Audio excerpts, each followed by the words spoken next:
preaching. Let me start this with a joke. This, like in a circus show, this muscle man was showing his strength. He took a lemon and squeezed it and took all the juice out of it. And then after like nothing was coming out, he said, "I'll give $100 if anybody from this crowd can take one drop of juice out of it." So nobody came. This one old lady, like a thin, she came, "I can do it." She came and she took the lemon and squeezed it, and a whole teaspoon of lemon juice came out. So everybody was like, "How did you do that?" "Oh, I was a judge treasurer for the last 40 years. Okay, today I'm going to go with the verse Galatians 6:2. If anybody can read, that would be kind enough to read. Galatians 6:2.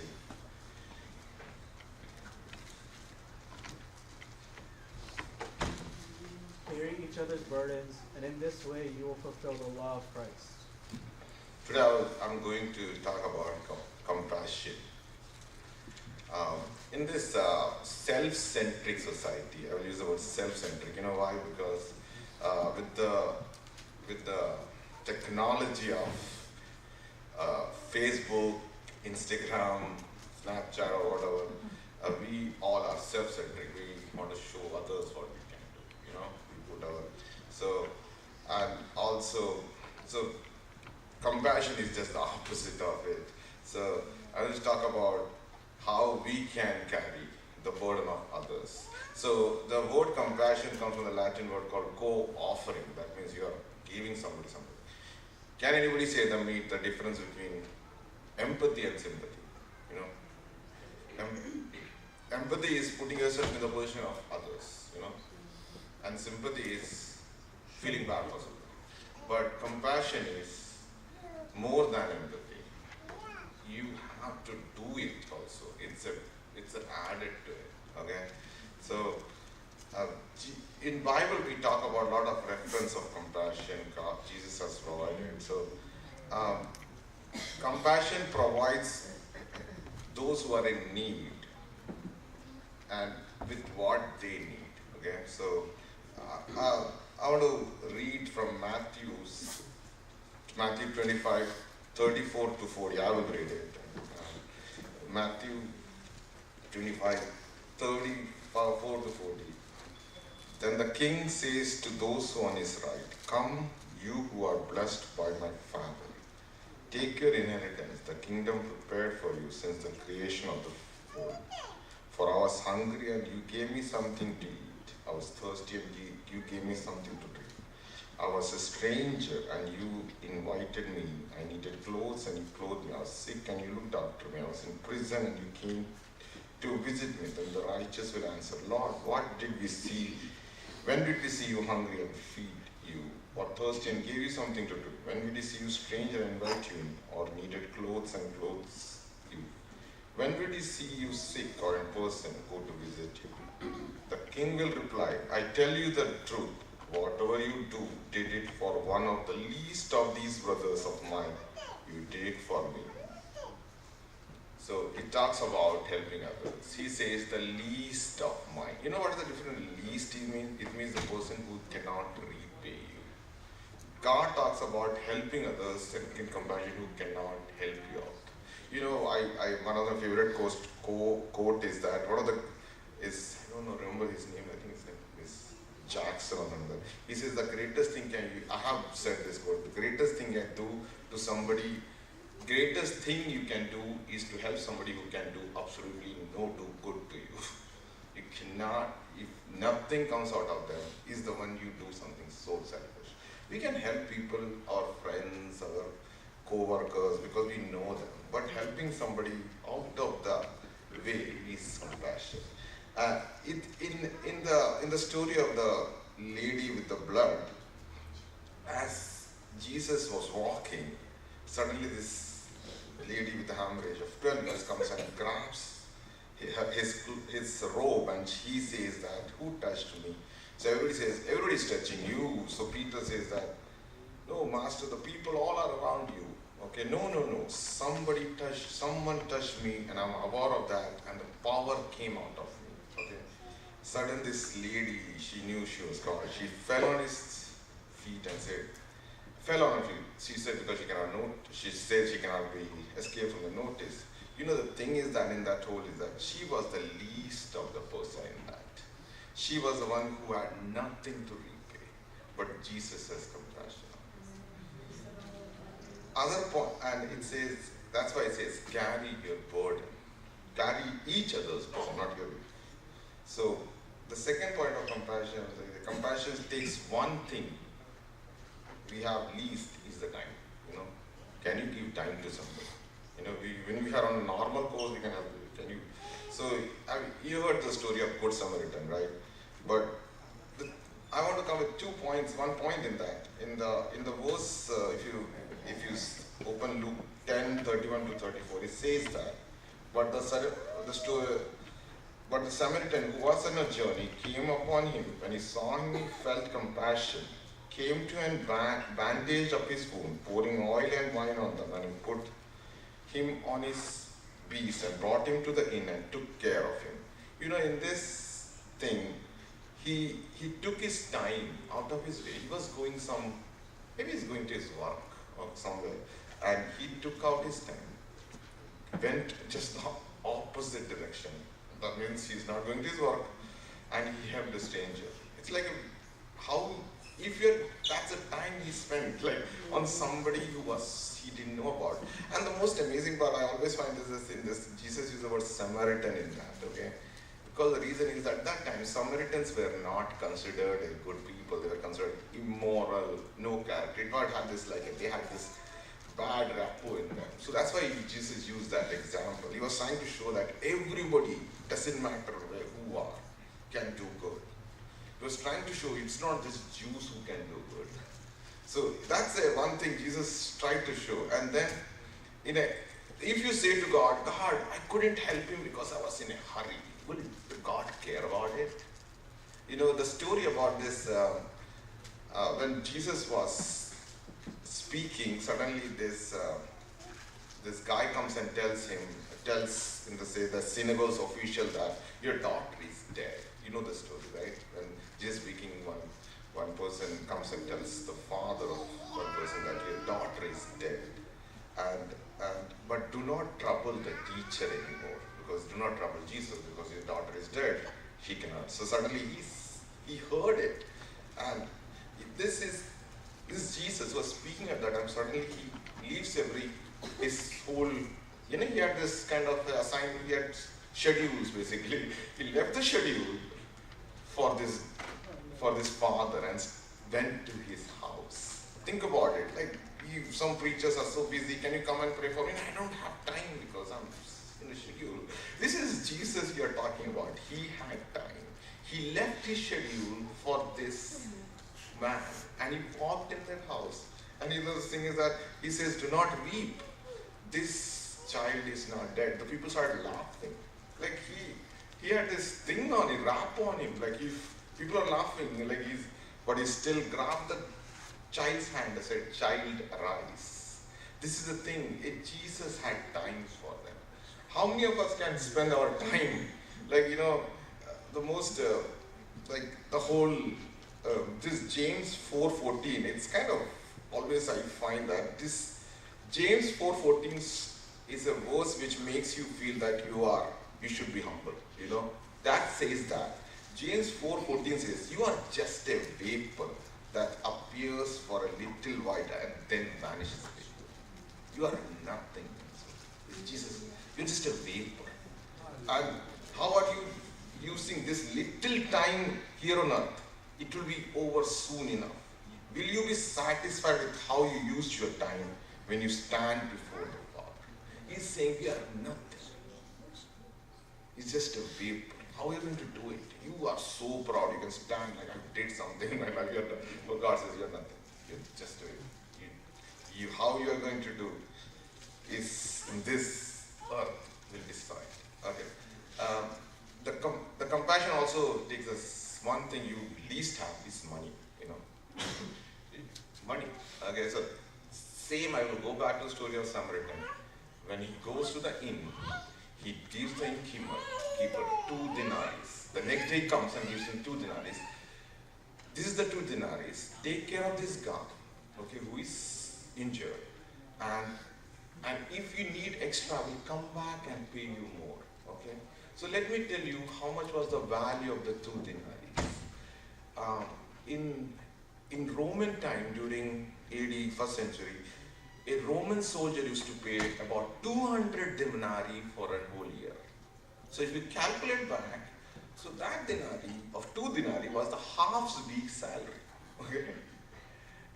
I know average American Indian family makes $100,000 in US. So that means the half week salary of people here working are $100,000. Anybody can here say that he's going to pay $1,000 right now to a stranger. I myself am saying that. For when he was 1,000, I would say $100 would be good enough. I will be proud of that person if he pays that for a stranger who would never you will see him ever. He paid that much money. You know, it's just not. So in 1 John 3:17 says that. 1 John 3:17. But if anyone has the world's good and sees his brother in need, yet closes his heart against him, how does God's love abide in him? You know, if it says that if you cannot help your own brother when he needs, if you have something in your house or your anything, I've said before, if you have a house, car, anything God has given you, everything is given to you by God. Nothing is yours, and you cannot share it to somebody. What is that? You're just being sort of one-sided, and I had this experience. I think I've said before. I don't know. Always I like to talk about this incident. Like I was in India. Like I was working in India when I was in a company store in Bombay.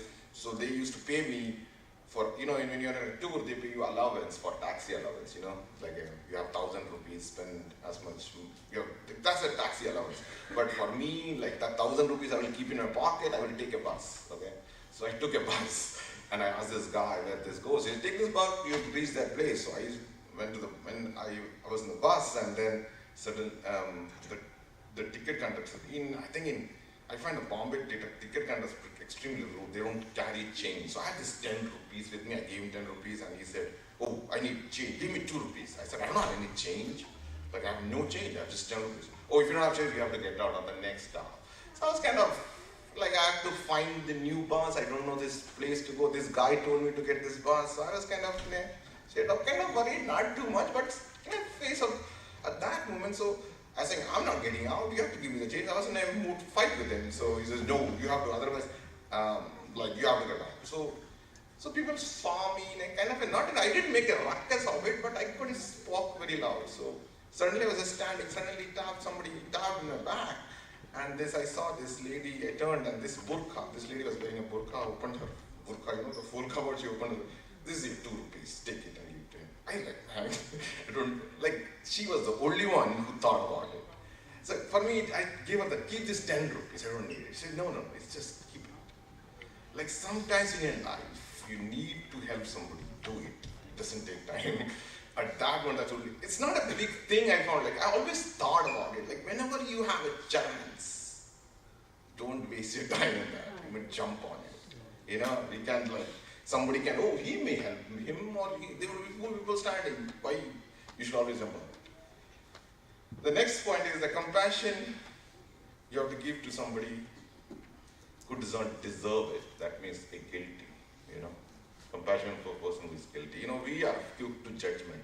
By nature, why we are quick to judgment? Because we want to become superior. We have to feel superior than the other person. It's our inner ego that if somebody does something wrong, that means you suddenly say, I didn't do it, so I'm better than you. This kind of we have this thing about it, and it's a human nature. We have to be so. If somebody is guilty, you don't deserve it, are you going to give compassion to him? So the example I find is that the lady who was caught in commit adultery, in the Bible, when the lady was brought before Jesus, that she had committed adultery. In Old Testament, she has to be stoned to death. So they brought this Pharisees brought him before Jesus and said, "What should we do?" So immediately he says that anybody who is without sin cast the first stone, and everybody put the stone down. They walked out of it, and then Jesus asked this lady, "Has everybody left?" She says, "Yes." Yes, Lord, everybody has gone. So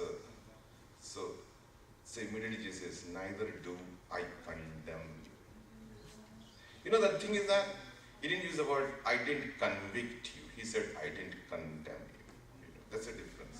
Conviction is, he says, he may be knowing that she has sinned, but he's not condemning. It says, Romans 8:1 says, "There is no condemnation in Christ." He will not.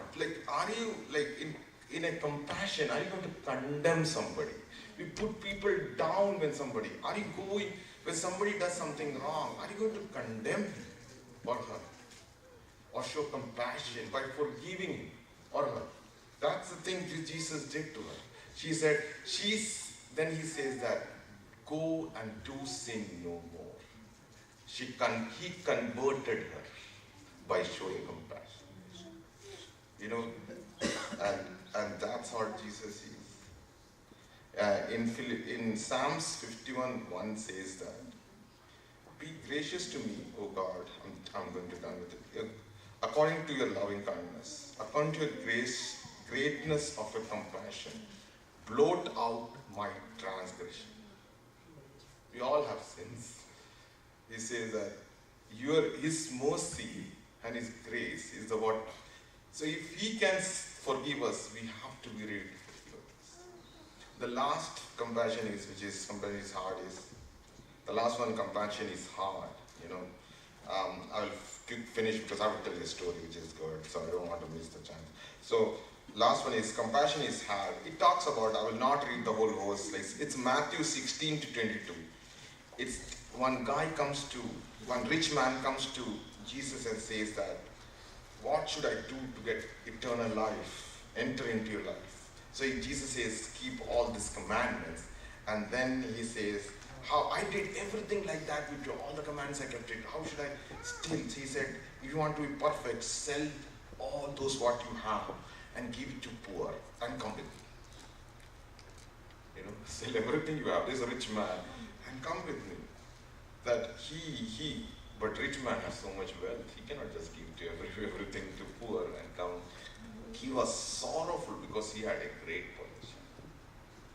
So in the end, this is kind of compassion is extremely hard, I know, but I know I can say that, how are ready to leave everything, give to poor. And he says, the rich, Jesus provided him what he needed, he said, you have to leave everything, but you know what, he couldn't, he left. The second is the example I was talking about Martha and Mary. You know the story about Martha invited Jesus for dinner, and Martha was busy cooking food, and all suddenly Mary goes and sits on the lap on the side of Jesus, and Martha started complaining that, Jesus, I did everything, she's not coming and helping me out.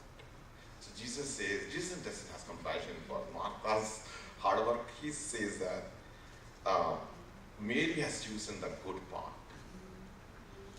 which shall not be taken away from her. Sometimes in your life you can do right and wrong. Mary decided that being with Jesus, so Jesus wanted to show compassion not to Martha but to Mary.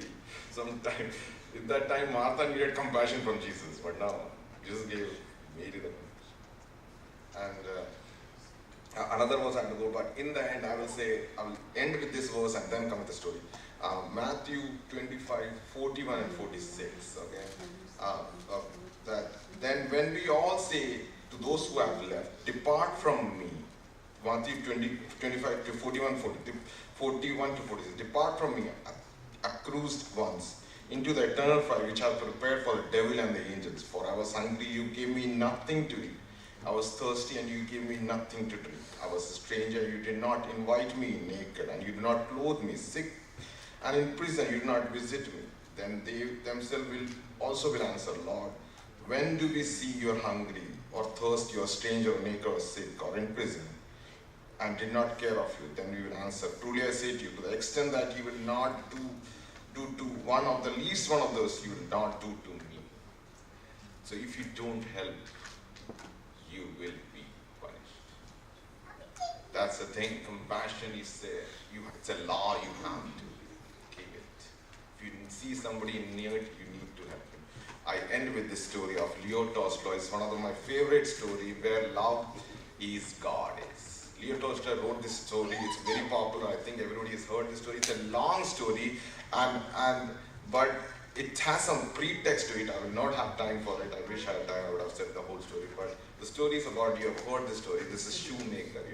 The shoemaker who had a dream. The story is about Martin. He was a shoemaker. He had a bad life. I will use the word. He has a bad time. His wife died.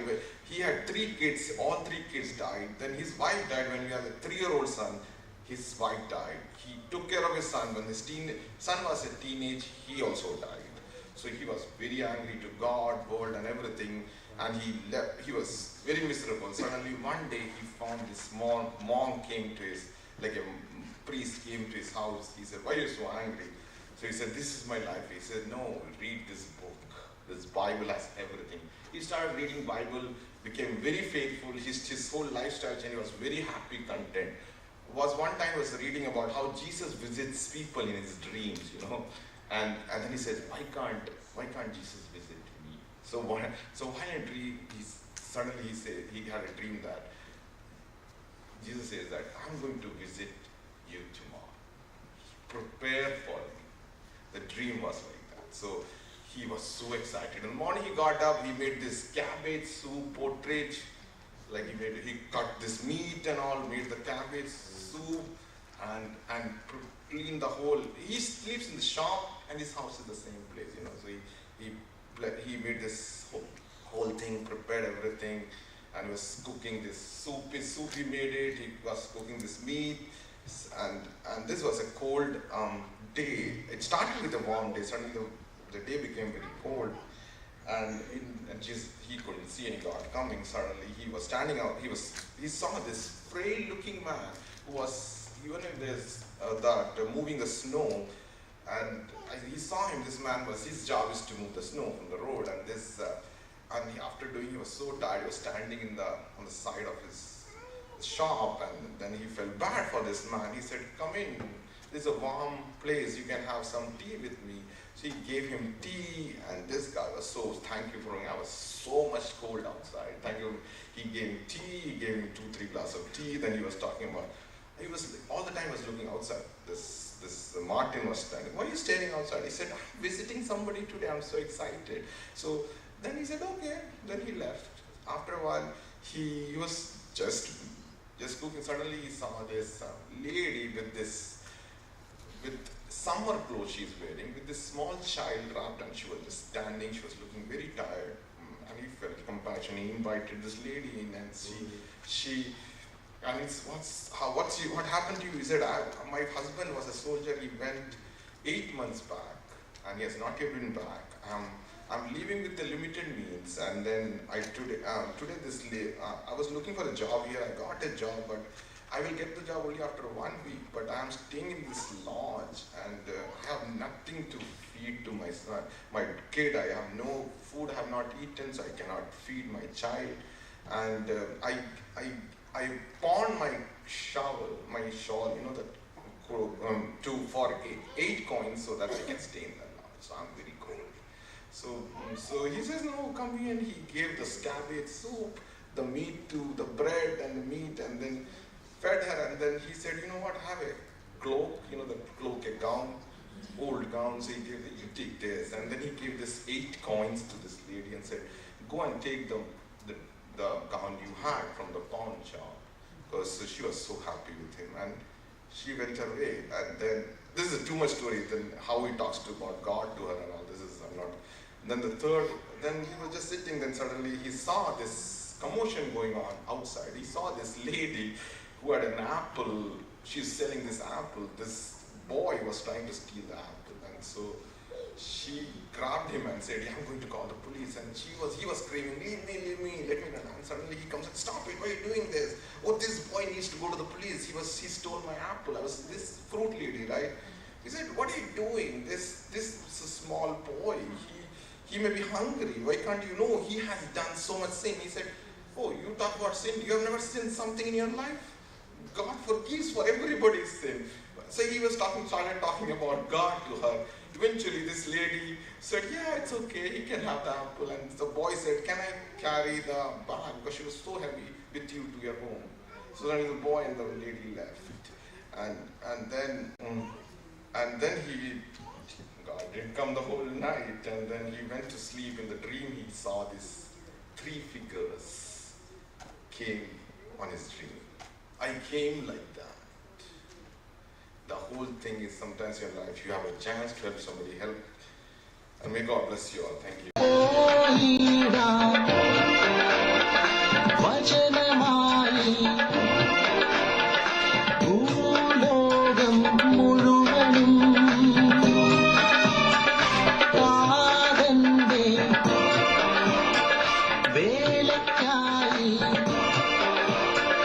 நல்ல